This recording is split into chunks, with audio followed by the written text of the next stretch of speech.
Hello students, आज हम बात करेंगे प्रेजेंट परफेक्ट टेंस की। देखिए प्रेजेंट परफेक्ट टेंस क्या होता है, जिस सेंटेंस के लास्ट में चुका है, चुकी है, चुके हैं इस टाइप की ध्वनि आए, इस टाइप की साउंड आए या इस टाइप के वर्ड्स लिखे हुए आए, शब्द हो, तो वो होता है प्रेजेंट परफेक्ट टेंस। इसके अंदर हेल्पिंग वर्ब होती है हैज और हैव। ठीक है, अब देखिए प्रेजेंट में परफेक्ट काम हो चुका है, जो अभी अभी जस्ट कंप्लीट हुआ है, प्रेजेंट में परफेक्ट हुआ है, तो उसको कहते हैं प्रेजेंट परफेक्ट। आइए देखते हैं इसकी आइडेंटिटी और हेल्पिंग वर्ब क्या है। आइडेंटिटी है चुका है, चुकी है और चुके हैं। ठीक है, या चुका हूं या चुकी हूं, इस टाइप के जो सेंटेंस है वो होते हैं प्रेजेंट परफेक्ट में। हेल्पिंग वर्ब इसकी दो हैं, हैज और हैव।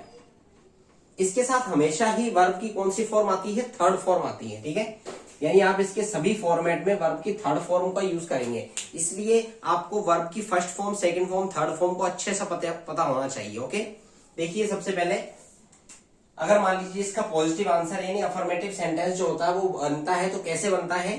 सबसे पहले आता है इसमें सब्जेक्ट, सब्जेक्ट के बाद हेल्पिंग वर्ब आएगी, जैसा सब्जेक्ट होगा वैसी हेल्पिंग वर्ब। सब्जेक्ट कैसे डिवाइड किए गए हैं इसके अंदर, आई, वी, यू और दे।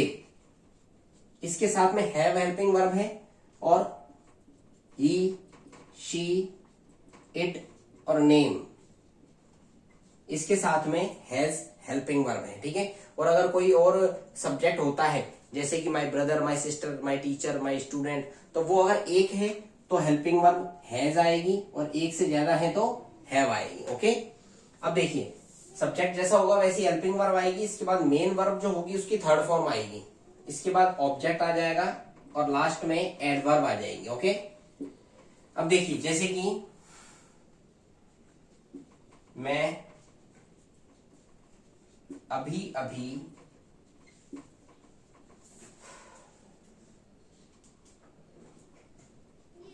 एक पत्र लिख चुका हूं। ठीक है, अब देखिए इसकी इंग्लिश बनाने की, चुका हूं ये इसी टाइप के सेंटेंस है। प्रेजेंट परफेक्ट में सबसे पहले सब्जेक्ट आएगा आई, आई के साथ में हेल्पिंग वर्ब कौन सी है, हैव, तो यहां आ जाएगा हैव। वर्ब थर्ड क्या है, लिखना, लिखने की इंग्लिश राइट, राइट की थर्ड फॉर्म क्या होगी, written, write, wrote, written. Okay, I have written, verb third आ गई, ऑब्जेक्ट क्या है, एक पत्र यानी अ लेटर, एडवर्ब क्या है, अभी अभी, अभी अभी का मतलब क्या है, जस्ट। ठीक है, तो जस्ट एडवर्ब किसकी है, प्रेजेंट परफेक्ट की, तो इसलिए हमने देख लिया यहाँ पे I have written a letter just, इसकी इंग्लिश स्ट्रक्चर के अकॉर्डिंग जैसे बनाई वैसे क्लियर हो गई। ठीक है, अब देखिए अगर मान लीजिए इसका कोई क्वेश्चन बनता है कि क्या तुम अभी अभी जयपुर पहुंच चुके हो, तो चुका है, चुकी होने की वजह से प्रेजेंट परफेक्ट में क्या से पूछा गया, तो इसका क्वेश्चन अगर बनेगा तो कैसे बनेगा, सबसे पहले हेल्पिंग वर्ब आ जाएगी और सब्जेक्ट बाद में आएगा, इसके बाद मेन वर्ब की third form, then after object and in last adverb and question mark. Okay, जैसे कि क्या, वह अभी अभी खाना पका चुका है। ठीक है, तो अब देखिए चुका है ये प्रेजेंट परफेक्ट हो गया, तो माइंड में आपके तुरंत क्या आएगा, सब्जेक्ट क्या है, वह, वह का मतलब चुका है यानी ही की बात हो रही है, और ही के साथ में हेल्पिंग वर्ब कौन सी है, हैज, तो इसलिए हैज सबसे पहले आ जाएगी यहाँ पर, हैज। सब्जेक्ट क्या है, हैज के साथ में यहाँ पर ये क्या पूछ रहा है, वह का मतलब हैज ही। वर्ब थर्ड क्या है, पकाना, पकाने की थर्ड फॉर्म क्या है, कुक्ड। ठीक है, पकाने की थर्ड फॉर्म, मेन वर्ब की थर्ड फॉर्म, ऑब्जेक्ट क्या है, खाना यानी फूड, एडवर्ब क्या है, अभी अभी यानी जस्ट, और ये लास्ट में क्वेश्चन मार्क। तो क्या मैं अभी अभी खाना पका चुका हूं, इसकी इंग्लिश क्या बनेगी, has he cooked food just. ठीक है, इसी तरीके से जब इसका नेगेटिव आंसर बनेगा तो किस तरीके से बनेगा, देखिए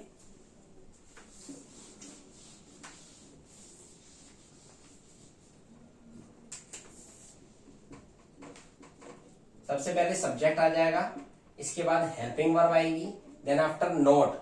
नॉट किसी भी सेंटेंस में जब आता है तो थर्ड नंबर पे ही आता है, जैसे कि मैंने लास्ट वीडियो में भी आपको बताया था।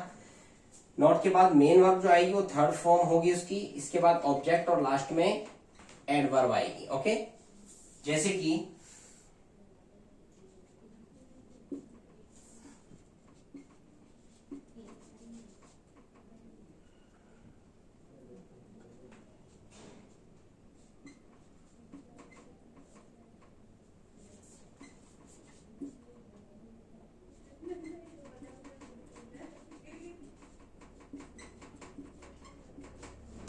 अब देखिए इसके अंदर क्या लिखा होगा, हम क्रिकेट नहीं खेल चुके हैं, यानी एडवर्ब नहीं है। तो मैंने इसीलिए आपको एक ऐसा सेंटेंस दिया है जिसके अंदर एडवर्ब ना हो, तो उसका क्या करते हैं, जैसे सबसे पहले हमने लिखा हम, तो हम की इंग्लिश क्या हो गई, वी। वी के साथ में हेल्पिंग वर्ब कौन सी है, हैव। वी हैव, नॉट की जगह नॉट आ गया, थर्ड फॉर्म प्ले की प्लेड, ऑब्जेक्ट क्या है क्रिकेट, तो ये आ गया यहाँ पर क्रिकेट। एडवर्ब इसके अंदर नहीं है इसलिए यहीं पर फुल स्टॉप लगा देंगे। ओके, तो हम क्रिकेट नहीं खेल चुके, इसकी इंग्लिश क्या बनेगी, we have not played cricket. Okay, तो इस तरीके से ये सेंटेंस हो गए हमारे कंप्लीट। कि पॉजिटिव आंसर कैसे बनेगा, क्वेश्चन पूछना होगा तो आपको सब्जेक्ट और हेल्पिंग वर्ब को आपस में चेंज करना है, और नेगेटिव आंसर में ओनली क्या करना है कि पॉजिटिव आंसर के साथ में जो स्ट्रक्चर था उसमें थर्ड नंबर पे आपको नॉट का यूज करना है, तो ये बन जाएगा हमारा negative answer. Okay, I hope that आपको कोई भी डाउट नहीं होगा इस सेंटेंस में, इस टेंस में। तो अगर कोई भी डाउट अगर हो भी तो उसको आप क्लियर कर सकते हैं सब्सक्राइब करने पर जो आपको नंबर मिला है उससे पूछकर। Okay, thank you so much.